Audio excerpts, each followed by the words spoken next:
हे everyone, welcome today. So अब Elon Musk ने finally जो है वो राजनीति में एंट्री कर ली है। उन्होंने अपनी पार्टी को फॉर्म कर लिया है ऑफिशियली।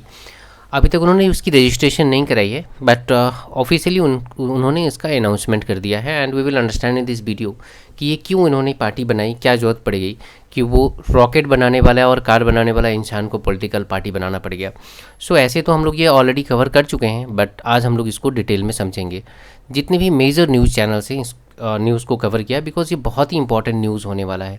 आज के डेट में अगर आप यूएसए में देखें तो बस दो ही वहाँ पे इंपॉर्टेंट पार्टियाँ हैं, रिपब्लिकन एंड डेमोक्रेट्स, जो कि रूल करते आ रहे हैं पिछले 160 साल से, और उन्हीं का चलता आ रहा है। दोनों either of the president from जो होता है वो किसी न किसी एक पार्टी से होता है, या तो रिपब्लिकन से होता है या फिर डेमोक्रेट से होता है। फिलहाल जो है अभी रिपब्लिकन से जो डोनाल्ड ट्रंप है, और इससे पहले जो थे जो बाइडेन, वो डेमोक्रेट्स से थे। तो दोनों ही पार्टी से होता है वहाँ का प्रेसिडेंट, और तीसरा पार्टी जो है वहाँ पे खड़ी ही नहीं हो पाती। उसके पीछे जो था बहुत बड़ा एक रीज़न है, मैंने ऑलरेडी वो लास्ट वीडियो में कवर किया था, मैं आई बटन में डाल दे रहा हूँ, आप वहाँ से देख लेना।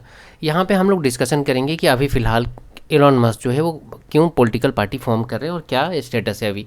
तो इन्होंने आज अनाउंसमेंट कर दिया है कि ये जो पार्टी होने वाली है ये वहाँ के लोगों के लिए होने वाली है, बेटर लाइफ करने के लिए होने वाली है, और इस तरीके से उन्होंने इसको अनाउंसमेंट किया है। हालांकि जो इलॉन मस्क हैं वो कभी भी यूएस के प्रेसिडेंट नहीं बन पाएंगे, बिकॉज बाय लॉ कोई भी ऐसा व्यक्ति जो कि यूएस में पैदा नहीं हुआ है वो यूएस का प्रेसिडेंट कभी नहीं बन सकता, भले ही वहाँ का सिटीजन क्यों ना हो। तो in case of Elon Musk, वो साउथ अफ्रीका में उनका जन्म हुआ था, और उनको जो सिटीजनशिप है यूएस की वो 2001 में मिली थी, 1 या 2 में मिली थी।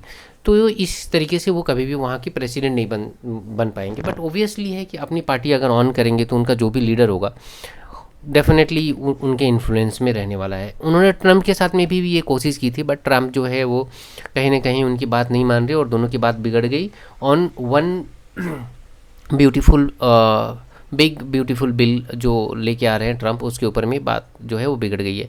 यहाँ पे ये स्टेटमेंट है एलॉन मस्क का, we don't need the far left और the far right, we need competent people who are about the country. ये बोलना चाह रहे हैं, जैसे कि हमारे इंडिया में अगर हम देखें तो लेफ्ट और राइट है। यहाँ पे जो राइट पार्टीज़ है वो बीजेपी है, यहाँ पे बीजेपी प्रो आप मान के चलिए, और लेफ्ट जो हो गए वो एक तरीके से कांग्रेस है। तो नाउ आप दोनों में कंपैरिजन कर सकते हो। तो इनका ये कहना है कि ना तो मुझे लेफ़्ट चाहिए ना मुझे राइट चाहिए, हम लोग ना लेफ़्ट रहेंगे ना राइट रहेंगे, हम लोग जो रहेंगे बस जो कंट्री के प्रोग्रेस के बारे में सोचेंगे और यहाँ के लोगों के बारे में सोचेंगे। इलॉन मस्क ने जब पार्टी फॉर्म की तो ट्विटर पे एक वोटिंग कराया गया कि मतलब अमेरिकन पार्टी को कितने लोग सपोर्ट करते हैं, और ट्विटर पे जितने भी लोग थे, यानी एक्स भी जो है बाय द वे वो इन्हीं का है, इलॉन मस्क का ही है, आपको पता ही होगा।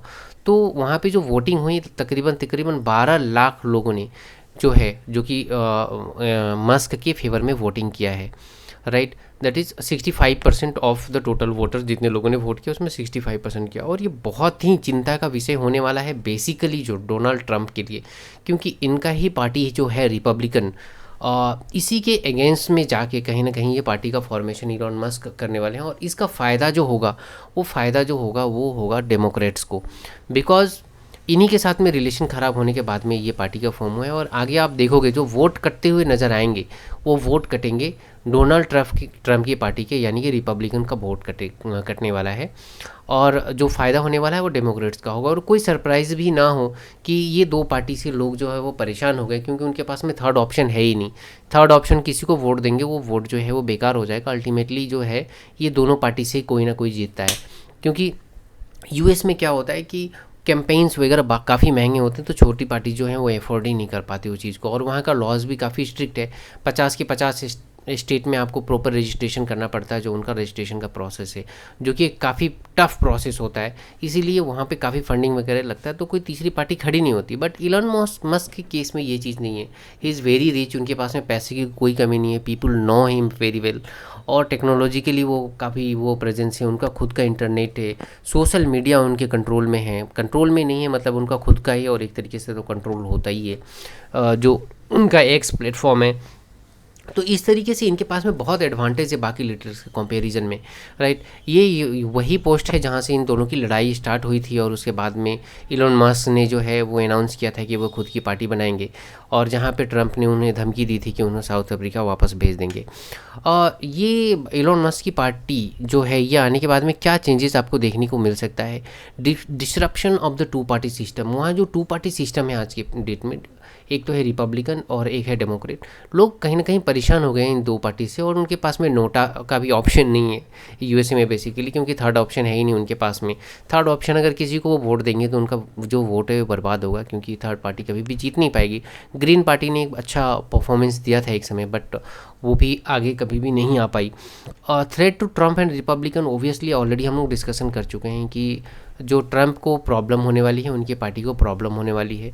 Alignment of the political parties, इनके आने के बाद में बहुत सारी छोटी पार्टीज़ में भी हो सकती है, जो वहाँ के लीडर्स वगैरह होते होंगे वो डेफिनेटली जो है वो रीअलाइनमेंट वापस करेंगे। हो सकता है बहुत सारे लीडर जो है they will support Elon Musk. Influence of the billionaire politics, obviously है कि बहुत बड़ा इन्फ्लुएंस होने वाला है, जो मैं आपको ऑलरेडी डिस्कशन किया हूँ।